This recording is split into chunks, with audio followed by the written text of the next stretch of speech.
In the skies of Europe during the Second World War, many iconic planes dueled one another in an acrobatic art form that often determined one's life or death.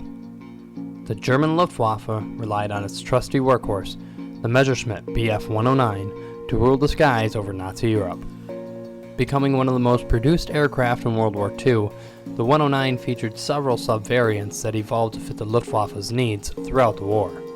Of these sub-variants, the G, or Gustav, as its pilots referred to it as, encompassed roughly two-thirds of 109 production, amounting to over 22,000 units being produced throughout the war. This led to the production of numerous variants with many interesting features.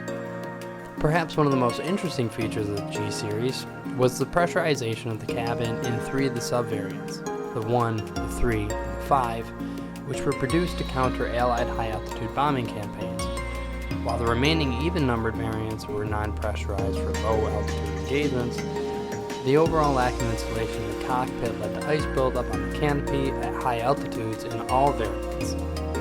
The G series also featured the iconic G12, the only 109 variant to be produced as a two-seater trading aircraft, and can be seen across various media outlets today and at demonstrations. The first of the G series, the G1, first saw combat during Operation Jubilee, the failed Allied invasion of Dieppe. The G series was first being rolled out just prior to the invasion attempt, and such the first and only two squadrons of G1s took part in the air defense. Scoring 5 victories against RAF Spitfires, adding to the staggering 106 losses the RAF took that day, to the loss of only 2 aircraft, the Gustavs have found themselves in many capable hands throughout its lifespan, including one, Lieutenant Erich Hartmann.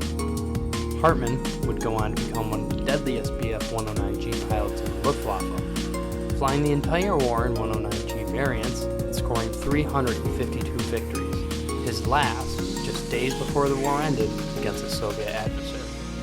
Of the G series, the G6 subvariant was the most produced and experimented with well over 12,000 fighters being produced.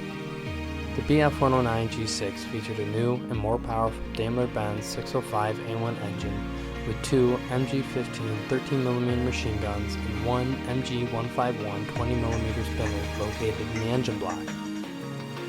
Of the many variants produced, the G6R2 was armed with 4 SC-50 50kg bombs and 2 210mm Doble rockets. Classified as a bomber destroyer due to the armament of Doble rockets, the added bomb racks easily made the R2 interchangeable to the ground attack role. The R4 reconnaissance variant had the dual MG-15s removed to reduce weight and was armed with either a 75mm or a 30mm camera while retaining the single MG-151 spinner. As the war crept closer to Germany, the Luftwaffe had to counter the increased Allied bombing range penetrating deep into German airspace. As such, one of the last factory-produced variants of the G6 was the G6R6, which featured its normal armament with an additional 2 MG-151 20mm gun pods mounted on the wing. The added firepower was purely meant to quickly down heavy bombers, as the added weight made it more difficult to dogfight. As the war continued, field-modified versions of the fighter began to appear as various units had their fighters reworked to better suit their needs and to fill the gaps caused by reduced manufacturing.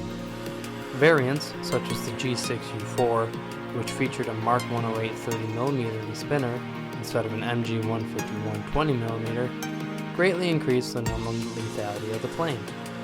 There was also the rare night fighter variant, the U4N, which had a Mark 108 30mm spinner and 20mm gun pods, several night fighting upgrades to lessen visibility, as well as a radar system that was difficult to use as one was piloting.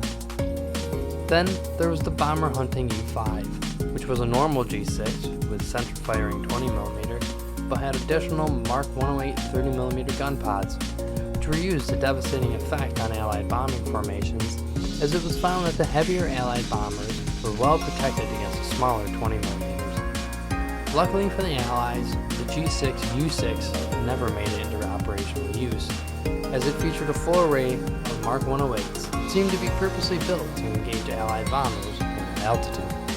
Already the G series was heavier than the previous F series of 109, And further modification and addition of heavier weapons and gun pods often led to a slower and sluggish plane, something pilots often complained about. When equipped with gun pods, the Bf-109 began to react closer to, or less than that of Allied fighters at the time, evening the odds greatly. The G6 set the precedent for the K series of 109s, as well as the later G10 and G14 models. The G10, released alongside the first of the K series, had similar flight characteristics as the K series and could be seen as a design in between. While the G14 was meant to be a definitive version of the G series, featuring the culmination of upgrades and modifications that were developed throughout the G series lifespan. The G series of 109 is perhaps the most iconic variant of the aircraft, featuring itself on every front for the majority of the war. Ultimately, however, the G6 was inferior to Allied fighters in 1944, particularly the P-47 when at high altitude, but more importantly the new P-51Bs that were being introduced at the time, and led to the gradual extinction of the Gustavs from the air.